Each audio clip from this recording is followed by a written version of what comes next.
Sahabatku dalam Tuhan, bersoraklah bagi Tuhan. Ialah sumber kekuatan yang memberi kemenangan dan keselamatan. Karena itu, mari siapkan waktu untuk beribadah. Kita menyembah dan memuji Tuhan dengan pujian Golgota, tempat Tuhanku disalib.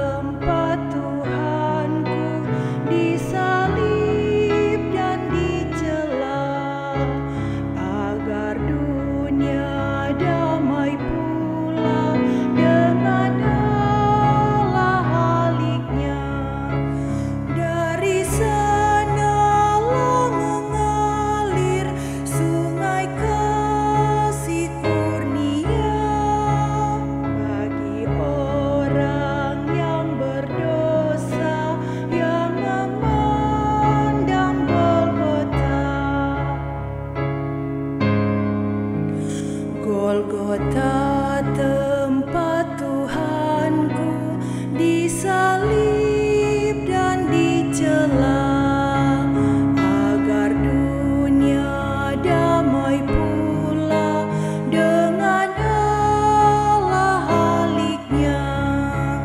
Dari sanalah mengalir sungai kasih kurnia bagi orang yang berdosa yang memandang Golgota.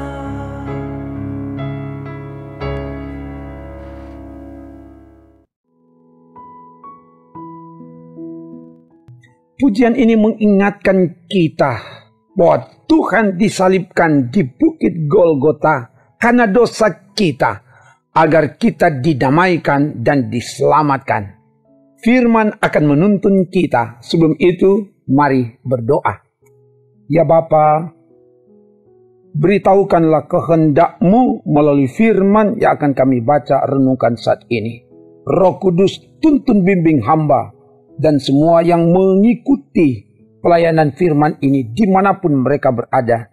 Kiranya kami mau hidup dari dan di dalam ketaatan kepatuhan melakukan firman-Mu. Dalam nama Tuhan Yesus, firman yang memberi kemenangan. Haleluya. Amin.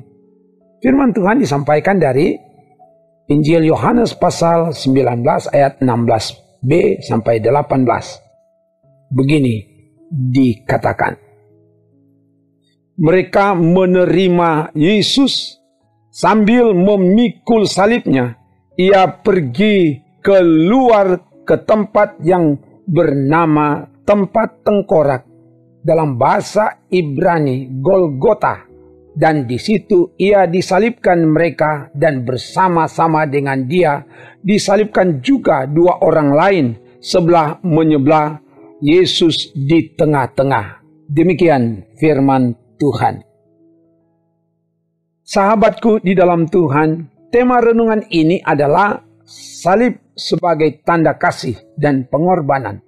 Bagian firman ini memberitakan peristiwa di sekitar penyaliban Yesus. Setelah Pilatus menyerahkan Yesus kepada imam-imam kepala dan penjaga-penjaga untuk disalibkan, mereka menerima Yesus.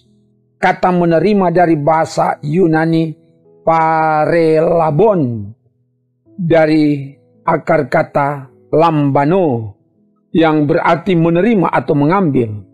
Yesus memikul salib sebagai tanda penderitaan yang amat berat. Ia menuju ke luar kota, ke tempat yang bernama tempat tengkorak, dalam bahasa Ibrani Golgota ayat 17. Bukit Golgota bentuknya seperti tengkorak, tempat penyaliban Yesus, terletak di dekat Yerusalem, di luar tembok kota, sehingga banyak orang dapat melihat penyaliban itu. Hal ini menjadi tradisi bagi orang Yahudi untuk menghukum seseorang, dipertontonkan kepada orang banyak untuk ditelanjangi dan dipermalukan. Yesus disalibkan di tengah-tengah kedua orang lain.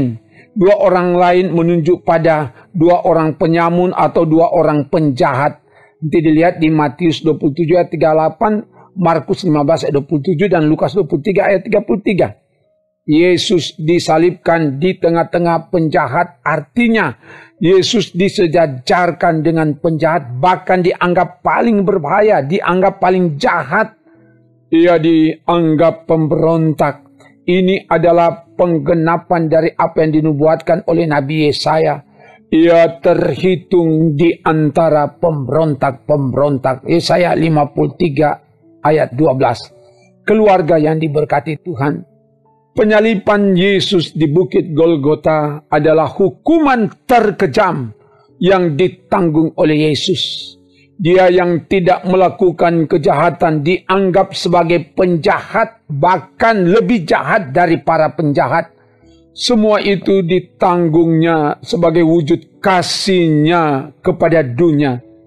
Lihat Yohanes 3 ayat 16. Karena begitu besar kasih Allah akan dunia ini, sehingga ia telah menganugerahkan anaknya yang tunggal, supaya setiap orang yang percaya kepadanya tidak binasa, melainkan beroleh hidup yang kekal. Itulah tema dari renungan ini, salib sebagai tanda kasih dan pengorbanan. Salib bukanlah hukuman, tapi itu adalah perwujudan kasih. Kasih dibuktikan dalam tindakan yang rela berkorban. Tidak ada kasih tanpa pengorbanan. Itulah yang telah dijalani oleh Yesus. Dan karena itu, sebagai keluarga Kristen, kita harus siap pikul salib. Siap menderita bersama Kristus sambil terus memandang ke Golgota, tempat Yesus disalib seperti pujian tadi. Dari Golgota mengalir kasih, kedamaian, kemenangan, dan keselamatan. Kalau kita ditelanjangi, dipermalukan karena ketaatan melakukan kehendak Allah, janganlah malu. Tetaplah dan lebih giatlah melakukan kehendak Allah. Pasti ada kemenangan yang gilang gemilang. Upamu besar di sorga. Ingat, tidak ada mahkota tanpa mahkota duri. Tidak ada kemenangan tanpa pengorbanan. Biar itu yang kita jalani di penghayatan minggu-minggu sengsara Yesus Kristus ini. Terpujilah nama Tuhan. Haleluya. Amin. Mari berdoa. Terima kasih Bapa, firman telah diberitakan. Biar kebenaran firman ini menjadi daya dorong bagi kami untuk menjalani minggu-minggu sengsara Yesus Kristus ini. Walau melewati berbagai tantangan penderitaan karena ketaatan melakukan kehendak-Mu, tolong kami, teguh kuatkan, biar iman kami bertumbuh di tengah tantangan penderitaan hidup ini. Dan diberkati semua saudara-saudara kami, keluarga-keluarga yang beribadah saat ini. Tuhan, jamaah yang lemah dikuatkan, yang sakit disembuhkan, yang berkekurangan dicukupi, yang bersyukur karena ulang tahun pribadi, ulang tahun pernikahan, atau syukur karena dipromosikan, syukur karena meraih berkat-berkat Tuhan. Kuduskanlah setiap sukacita, syukur yang dilakukan. Dan Tuhan tolong yang berjuang mencari lapangan pekerjaan, Tuhan beri semangat. Yang akan beraktivitas hari ini di bidang kerja masing-masing, biar Tuhan jaga, tuntun, dan lindungi kami kemanapun kami pergi beraman selamat dalam lindungan kuasa Tuhan. Biar Tuhan yang berkati kami kini dan sampai seterusnya. Dalam nama Tuhan Yesus kami doa bersama. Bapa kami yang di sorga, dikuduskanlah namamu, datanglah kerajaanmu, jadilah kehendak-Mu di bumi seperti di sorga. Berikanlah kami pada hari ini makanan kami yang secukupnya, dan ampunilah kami akan kesalahan kami, seperti kami juga mengampuni orang yang bersalah kepada kami. Dan janganlah membawa kami ke dalam pencobaan, tetapi lepaskanlah kami daripada yang jahat, karena Engkaulah yang empunya kerajaan dan kuasa dan kemuliaan sampai selama-lamanya. Amin. Demikian pelayanan pujian firman dan doa. Tuhan Allah menjagaimu bersama keluargamu. Ia tidak akan membiarkan kakimu goyah. Ia menjaga nyawamu, Ia menjaga keluar masukmu dari sekarang sampai selama-lamanya. Amin. Trims.